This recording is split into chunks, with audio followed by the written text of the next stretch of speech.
pendant que les prochaines interventions s'installent à la tribune. Donc je suis chargé de vous lire les mentions qu'on a prévu de vous soumettre à la fin de ce séminaire sur le bois énergie. Donc la première motion, c'est le renouvellement des confirmations des 4 engagements signés par les producteurs du 14 mai 2012.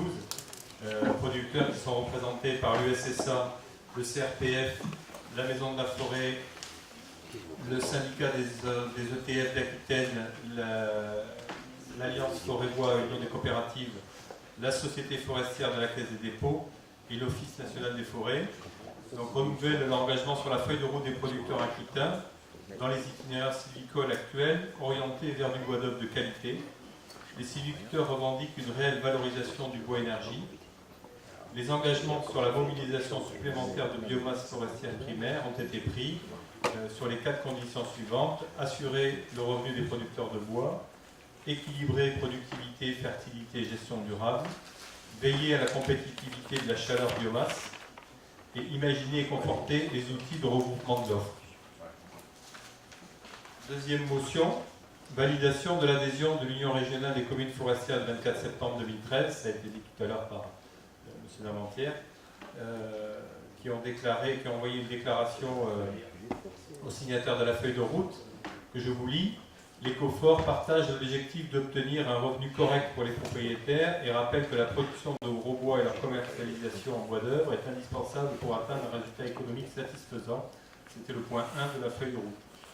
Engagée depuis longtemps dans la démarche bois énergie, 1000 chaufferies en milieu rural, plan d'approvisionnement territoriaux, elle se positionne clairement dans le point 3 qui est la compétitivité. Le point 2 sur la gestion durable est pour nous acquis, car fondement même de la gestion de la forêt communale au travers des plans d'aménagement et de l'adhésion à PEFC, démarche à laquelle adhèrent les communes et l'ONF. Le regroupement de l'offre déjà réelle au niveau de l'ONF est souhaitable à la dimension territoriale adéquate, et cela peut se réfléchir au travers des outils comme les chartes forestières de territoire ou les plans d'action territoriale, ce qui rejoint le point 4. En conclusion, les COFOR sont intéressés pour suivre l'évolution des travaux du Memento, rappelant la diversité de la forêt d'Aquitaine, ainsi que les objectifs, afin que les objectifs soient en cohérence sur l'ensemble du territoire. Et enfin, dernière motion, qui est un accord pour mettre au point une méthode et des critères d'évaluation de la valeur générée pour les parties prenantes par la mobilisation de bois supplémentaires dans le cadre du projet MOVAPRO qui vient de vous être présenté, donc mobilisé en valorisant pour motiver les producteurs, qui a été labellisé par Xylo Futur et coordonné par Forêt Logistique Conseil et le CRPF d'Aquitaine en utilisant les fiches du Memento Aquitaine Bois Énergie. Donc le projet proposé aux acteurs de la filière bois en Aquitaine vise à mettre en place des actions de mobilisation de bois supplémentaires afin de répondre aux besoins des utilisateurs à des conditions économiques satisfaisantes pour le sylviculteur, dans un souci d'amélioration forestière et de gestion durable des forêts. C'est ce qui vous a été présenté à l'instant. Voilà. Je profite juste 2 secondes du fait que j'ai de nouveau la parole et je reprends ma casquette de syndicaliste, d'autant plus que c'est normalement Christian Pinaudot qui devait faire cette intervention, enfin je vais essayer de le remplacer. 3 points d'action syndicale qui intéressent le bois énergie qui nous paraissent importants.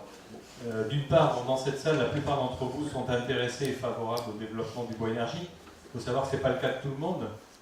Il y a des opposants forts au bois énergie, à son développement, que ce soit des concurrents commerciaux du bois énergie, que ce soit pour des raisons ou des prétextes environnementaux.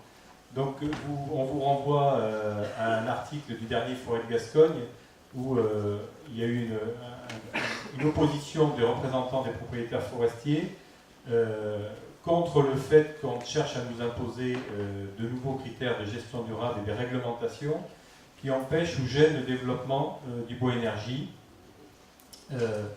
D'une manière générale, je parle sous le contrôle de notre président puisque c'est les propos qu'il a tenus en Assemblée générale, les propriétaires forestiers sont en opposition avec tout nouveau critère et réglementation environnementale supplémentaire, sachant que nous sommes déjà soumis au code forestier et aux différentes garanties de gestion durable que sont les PSG, les RTG et l'adhésion à PEFC. Donc on estime qu'on a déjà donné des garanties de gestion durable supplémentaires et on s'oppose à toute nouvelle tentative de rajouter des couches.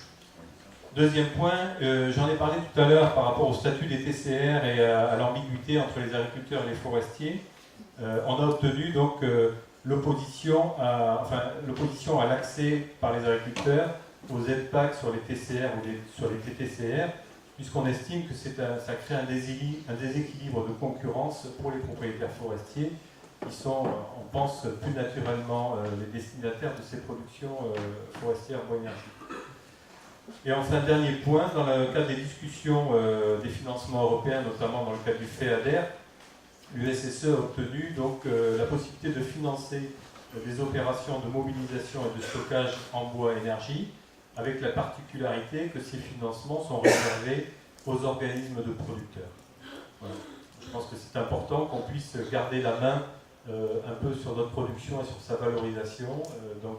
Ces aides européennes devraient nous permettre d'aller dans ce sens-là et tout en répondant à la demande de la filière. Je vous remercie.